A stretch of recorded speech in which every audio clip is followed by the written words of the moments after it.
Hey mga kamami! So, nanasad no? Hello, hello! Hi, hi! Don't forget to like and share my videos. So, mauna na siya. Continuation sa akong gi-upload nga video at itong nag-ilis ko sa akong duha kabugoy. So, mauna ang ikatulo na ko nga giilisan kay lagi mo uban na siya sa eskwelahan kay walay lain magbantay.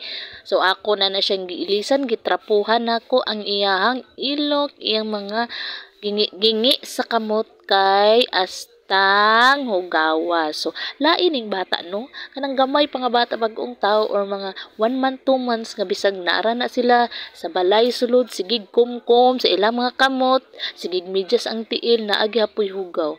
Migid nato i-check na ang atong batang gamay kay lain na ba ni ilahang baho sa kamot kay murag bang tai bitaw no san makarelate diha o mao na din na iyang outfit o bano na ako siya kay walay lain magbantay o di ba ako din nag-ilis o mao na siya naka-uniform ko o di ba outfit check. So wala ko naligo kay Ginoo ko labad kay akong ulo makaingon man ang akong mga viewers ani wa man ni siya ligo-ligo pero bitaw oy lisod kay maligo pag mabughat na ka bughat kalabad kay kong ulo kay din ako carry ang akong mga pangbuhaton oy nga kung ako ra isa bitaw laban nagyapon ta inahan no kita nga inahan pag wala atong bana kita ra kay manginabuhi pud lagi. So ato tanan ang ransak trabaho, ilis bata, bantay bata, di ba? Limpyo balay, luto o na ay magtudlo pa mo ko sa eskwelahan. So saon naman ako akong energy pero laban lang gid ta oy, no, di ba?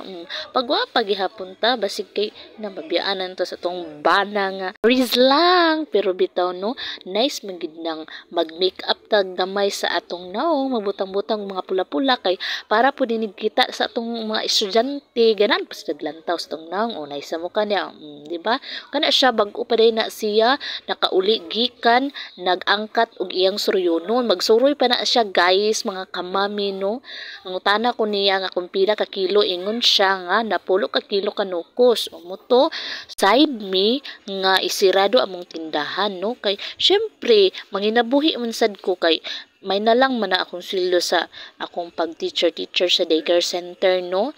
So enjoy magid gihapon magtudlo og mga bata ang mga gagmay. So need gid namo isira ang among tindahan kay siya manginabuhi pud magsuroy di ba?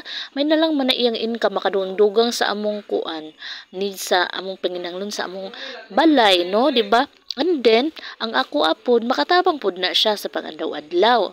And then, mana na siya, nagbuta na tag blush on, aron diri ta lousy. Charlang, lousy gyud. And then, pagkahuman ana, ang akong kilay, wa gyud ko, nakontento sa akong kilay. Ako bigyan na siyang giotro kay, pagtanaw na ko sa akong isa ka kilay, baga man, niyang isa ka kilay, kinipis man. Di ba? Lipstick ka din na to, aron pula-pula pod ba? Di ba? Nice kay na akong lipstick. Mga na akong ganahan nga lipstick mga kamami di ba sudlayan natong buhok na kulot syempre mas ganahan jud ko mag makeup sa akong naong kay naanda naman anako sukad bitaw ad palang kudaan tungod sa pahak na ko nga kilay mao na nagpick up na ko so mao lang to mga kamami bye bye.